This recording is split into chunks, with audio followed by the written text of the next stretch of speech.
What's up, Thrashers, and welcome back to yet another episode of Thrash Reviews, where yours truly, Thrash Maniac 99, continues to review hard rock and heavy metal albums in the calendar year of 2016, and I'm back at it again with another album, a huge album that I missed out on almost a couple months ago, the new release from Swedish prog extreme metal band Meshuggah, and the album called The Violent Sleep of Reason.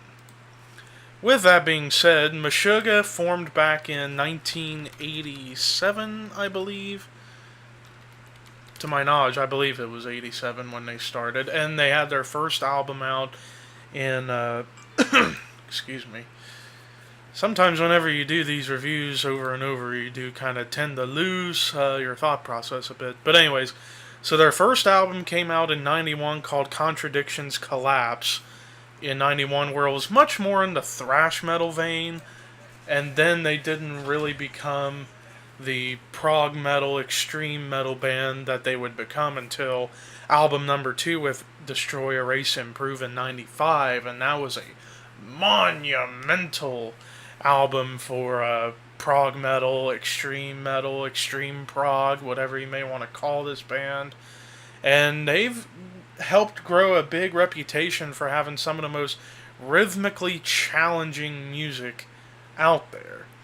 Other albums that followed that sentiment were Catch 33, Obscene, and then they kind of, from what I heard, the last album, Kolos, kind of made things kind of stumble a bit for the band, but now they're back, and this is their 8th studio album, so let's take a look and see what the band had to offer for this album. So the opening track was called Clockworks, and it was the longest song of the album at 7 minutes, a little over 7 minutes, and wow, those 7, 8, 9, maybe 10 string guitars, mostly 7, 8 string. Wow, that tone is just still there for the band that they've used ever since the Destroy, Erase, Improve era. And Thomas Haka on drums. He's an absolute beast. And of course, the band delving into slow tempos to mid tempos. You don't really hear many really fast songs on this particular record. But then the vibe of the first track continued with the shortest song of the album at 4.5 minutes, Born in Dissonance, and this was a hell of a mid-tempo paced track where it just completely wrecks your brain whenever you hear all the rhythms going on, those, I guess you want to call it the gent tone, I suppose. I hate that word, but you can't deny with Meshuggah's guitar style, it's just one of a kind, or at least it was at the time. Nowadays it kind of feels repetitive. And there's another band that does that type of tone that we'll be talking about for an album later on, Periphery. But anyways, with Born in Dissonance, great short track.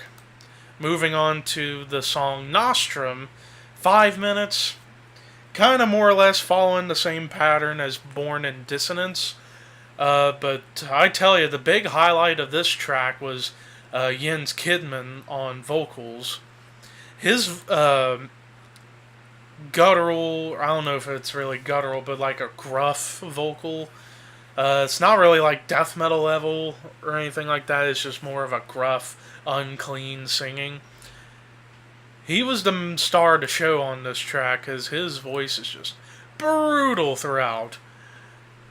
And then we close it out with Into Decay at 6.5 minutes, kind of more or less following that same path of the song Clockwork, being trying to combine slow and mid-tempo songs, even though this was more a slow-tempo track, so it was very atmospheric and very aggressive.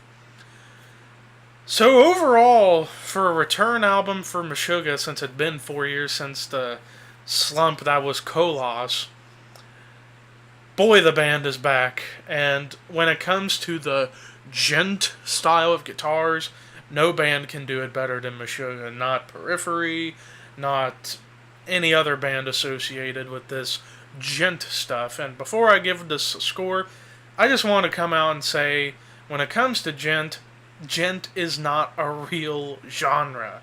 It's just a guitar tone. That's all it is a guitar tone, as opposed to an actual genre. I hate hearing that word being used to be a genre when it's really just a guitar tone. That's all it is. But overall, Meshuggah's Violent Sleep of Reason, 90 out of 100. Not a bad album, not a bad song. Really good album, excellent album, and at that, we'll definitely be talking about this in the Album of the Year list coming very soon. But anyways, thank you guys for watching. Peace out.